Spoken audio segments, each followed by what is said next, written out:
Час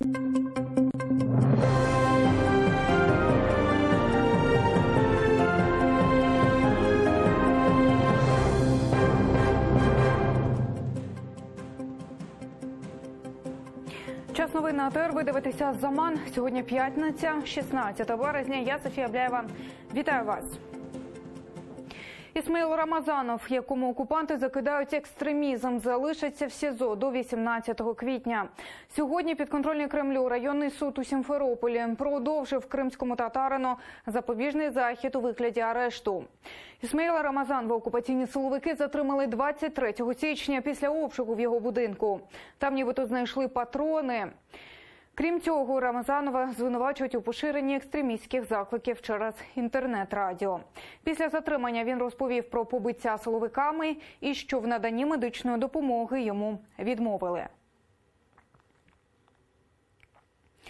Судове слідство у так званій справі 26 лютого вже позаду. Сьогодні це постановив окупаційний центральний райсуд Сімферополя.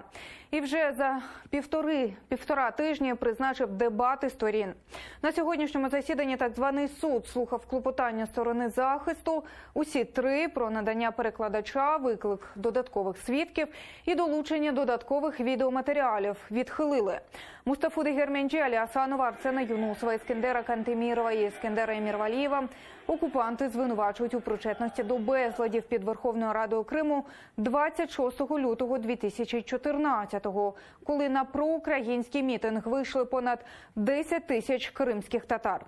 Під час минулого засідання суду 2 тижні тому окупаційний суд на місяць продовжив домашній арешт 2 фігурантам справи – Мустафі Дегерменджі і Алі Асанову.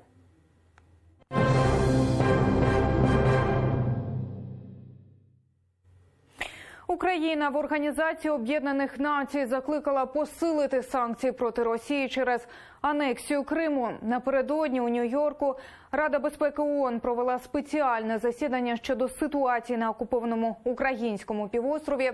Воно відбулося у спецформаті. У дискусії взяли участь не лише члени Радбезу, але й представники інших країн та неурядових організацій.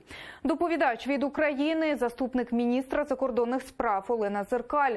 Вона закликала ООН висловити рішучий протест незаконним виборам президента Росії на території українського Криму. Претензії України підтримала більшість членів Радбезу, зокрема США, Великобританія, Нідерланди. Американський представник в ООН Келлі Керрі заявила, Росія почала конфлікт в Україні, вона ж має його завершити.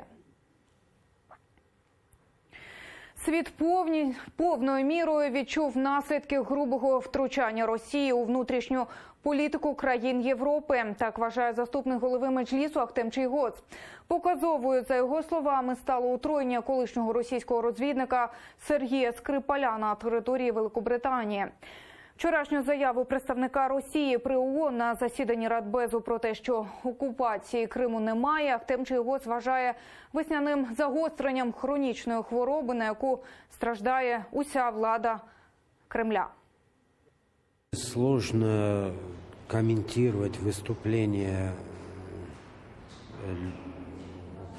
людей, которые страдают хронической шизофренией. Это правда. Это вот сейчас такой диагноз, он распространен у самого Путина, его команды, и это уже реально ощущаются симптомы этой болезни, обострение весеннее уже в самой Европе. Это убийство людей, это проявление вот того вот беспардонности, вмешательства на території суверенних государств.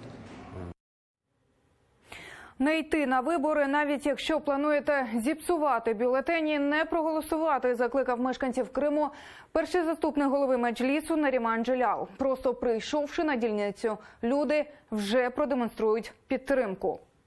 Придя на избирательный участок, вы уже поддержите убийц Ришата Аметова, похитителей Эрвина Ибрагимова, исполнителей многочисленных преследований и пыток.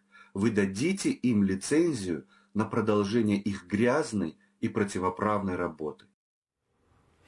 Попри незгоду усього світу, рівно 4 роки тому окупанти все ж провели на території українського Криму неконституційний референдум. Вже за 2 дні півострів офіційно був анексований.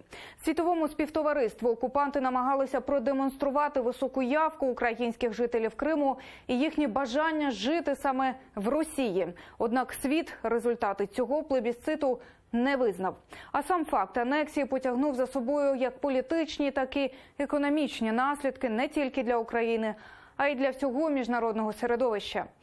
Згадаємо, 16 березня 2014-го без коментарів. Це кадри сюжету 4-річної давнини. Журналіст каналу АТР спробував взяти бюлетені на різних дільницях. І йому це з легкістю вдалося. Вот ваш бюллетень, вот ваш паспорт, и вот здесь находится, пожалуйста, распишитесь. За 3 години на 3 різних дільницях в Сімферополі кореспонденту видали 3 бюлетені. Голосуй і ні в чому собі не відмовляй. А на цій дільниці в Сімферополі учасникам псевдореферендуму навіть полегшили справу. Відразу помітили, куди треба ставити галочку.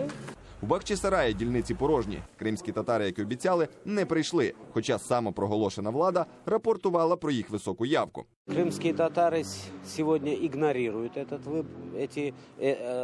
референдум, то есть этот цирк, на самом деле цирк. Активности практически незаметно. 4 роки тому окупанти переконували, за майбутнє Криму прийшли голосувати більше 80% жителів півострова. Однак незалежні експерти дали реальну цифру. До виборчих урн дійшла тільки третина всіх виборців. Референдум мав бути, він не був цінний сам по собі, а повинен був слугувати виправданню, як саме в очах світового співтовариства, факту анексії, скажімо, зобразити ілюзію проведення плебісцита. Та план росіян провалився. Міжнародна світова спільнота не визнала результати такого волевиявлення. А сам псевдореферендум, як і російська поведінка на території суверенної України, мали далекосяжні наслідки для світу. Людство приходить до розуміння того, що ставки у безпековій грі загострюються і є безвідповідальні гравці, до них безперечно належить Росія, світові, які ставлять на силу, а не на розум і на право. Тимчасова окупація Криму Росією мала і негативні економічні наслідки, в першу чергу для самих жителів півострова. Більшість з них йшла голосувати не так за Росію, як за вищі пенсії та зарплати. Вы родственники у меня в России, я вижу, как они живут, какие они получают пенсии, какие получают зарплаты. Да я еще не за пенсию, и за пенсию тоже, но я думаю, что будет лучше. Та реальність вийшла не такою райдужною, як очікувалося. Зарплати та пенсії здебільшого просто перерахували до курсового паритету рубль-гривні. Добавки та премії, які давали бюджетникам в перші місяці анексії, згодом почали прибирати. А дешевші і більш якісні українські продукти почали замінювати куди дорожчі російські харчі, привезені з материка. Покупательная способность денежной единицы в Крыму оккупационного рубля по сравнению с дооккупационной гривней упала где-то порядка 6-8 раз.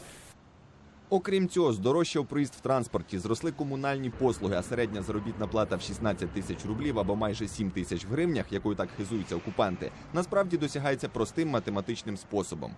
А в Крыму без Севастополя на момент начала оккупации работало 15 тысяч муниципальных работников.